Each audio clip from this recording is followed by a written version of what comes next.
Merci beaucoup, Monsieur le Premier ministre. Aujourd'hui, je crois, les choses sérieuses commencent. Pour la réussite de ce dialogue, nous vous prions, jugez de votre diplomatie, les leaders politiques incarcérés, les leaders politiques poursuivis, soit dans l'environnement de paix, de quiétude. Vous ne pouvez pas demander à un leader politique de venir ici ou un parti politique pendant que son président est en prison. Vous ne pouvez pas non plus demander à un parti politique d'être là pendant que la maison de son leader est en train d'être cassée. Je vous prie, vous qui avez fait des institutions internationales, utilisez donc votre diplomatie pour que ce dialogue réussisse. Cela va dans l'intérêt de tous les Guinéens. Le passage, nous remercions les sages et les religieux qui ont tout abandonné pour que nous nous retrouvons ce 27 ici. Mais une fois encore, Monsieur le Premier ministre, veuillez libérer les leaders politiques. Veuillez assurer ou rassurer les leaders politiques. La transition est éminemment politique. Elle ne peut pas se dérouler en dehors de la classe politique existante. On ne peut pas vouloir en créer autre. Seul le peuple dira, nous ne voulons pas tel candidat, nous ne voulons pas tel monsieur ou telle femme, nous voulons tel. Seul le peuple est capable de le faire. Aucun Guinéen, aucun groupe de Guinéens n'a ni le droit ni la qualité. Je vous remercie. Elle est de Spinoza, qui est un éminent philosophe, qui disait que la paix n'est pas l'absence de la guerre. La paix est une vertu. La paix est un état d'esprit. La paix est une volonté de bienfaisance.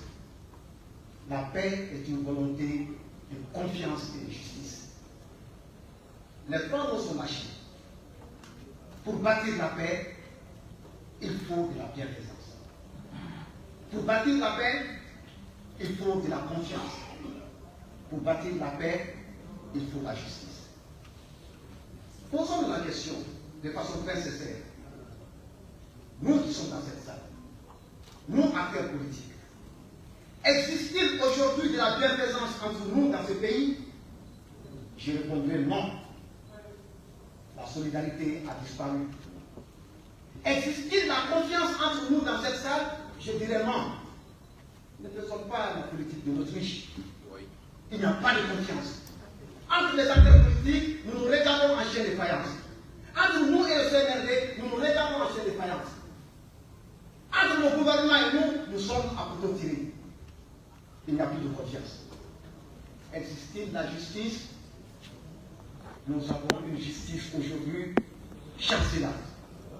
Nous avons une justice qui a commencé par nous l'assurer, par la création de la célèbre CRIEF.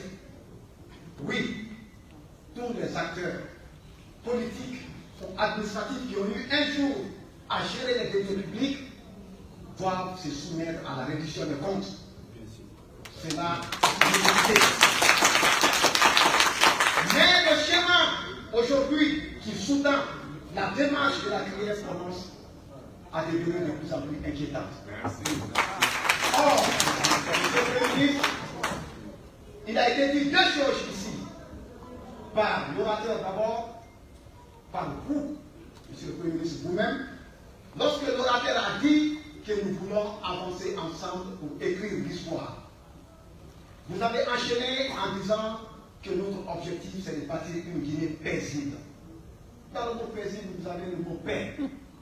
Comment allons-nous bâtir une Guinée de paix si les principaux acteurs politiques aujourd'hui sont inquiétés sur une base politique? Ce n'est pas possible. Allons dans une démarche inclusive. Jamais au cours de l'histoire de la Guinée, nous n'avons enregistré autant de méfiance et de suspicion entre les acteurs politiques. Jamais. Aujourd'hui, un dans le cachot du désespoir. Aujourd'hui, un ancien président de l'Assemblée nationale croupit dans le cachot du désespoir. Aujourd'hui, on a créé une clinique à la Dalai Lama et on a fait porter à Sénégal Diallo qui se promène à travers le monde. Aujourd'hui, on a réduit Syria Touré au rôle d'un simple SDF. Monsieur le Premier ministre, je ne suis pas contre la justice, mais mettez-vous en œuvre pour que cette justice soit enfin diligente. Que ceux qui sont arrêtés, au lieu de dénier à ceux-là le statut de prisonniers politiques, qu'on leur substitue le sort. C'est ce qui pourra profiter à la paix et à la sérénité.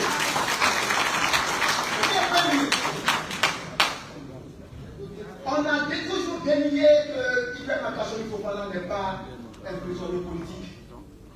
Je vous dirais que s'il n'est pas un prisonnier politique, personne ne peut dénier quand même qu'il est un politique en prison. Amadou Damaro Camara n'est pas un prisonnier politique, mais c'est un politique en prison. Sénégal Diallo n'est pas un exilé politique, mais c'est un politique en exil. Monsieur le Premier ministre, impliquez-vous pour que la paix revienne. Quant aux questions liées au retour à l'ordre constitutionnel, ces questions sont donc techniques. Il vous appartient à vous et à M. le ministre de l'administration du territoire de nous rassurer là-dessus. Le contenu du chronogramme, le contenu du fichier, la question sur l'OGE qui n'est pas encore tranchée, l'organe de gestion des élections, et qu'en sais-je encore. Ces questions d'ordre technique, aujourd'hui, ne vont pas voiler ces premières questions d'ordre vital pour notre nation que nous devons aborder. Parce que, in fine, l'objectif de cette transition n'est pas simplement le retour à l'ordre constitutionnel. L'objectif est de parvenir à des institutions viables, des institutions stables qui peuvent bâtir le développement pour demain. Or, dans ce pays, on parle très peu de développement. Pour terminer, M. le Premier ministre, j'aimerais que vous transmettiez très fidèlement et très sincèrement à son Excellence, le colonel Mamadi Doumbouya, pour qui je souhaite la pleine réussite dans sa mission, cette volonté que j'exprime ici, à ce prétoire. Cette volonté, c'est quoi? Qu'il accepte que cette phase transitoire soit une phase de révolution pour la Guinée, mais qu'il cesse de faire croire que le 5 septembre a donné simplement naissance à une révolution des palais. Je vous remercie.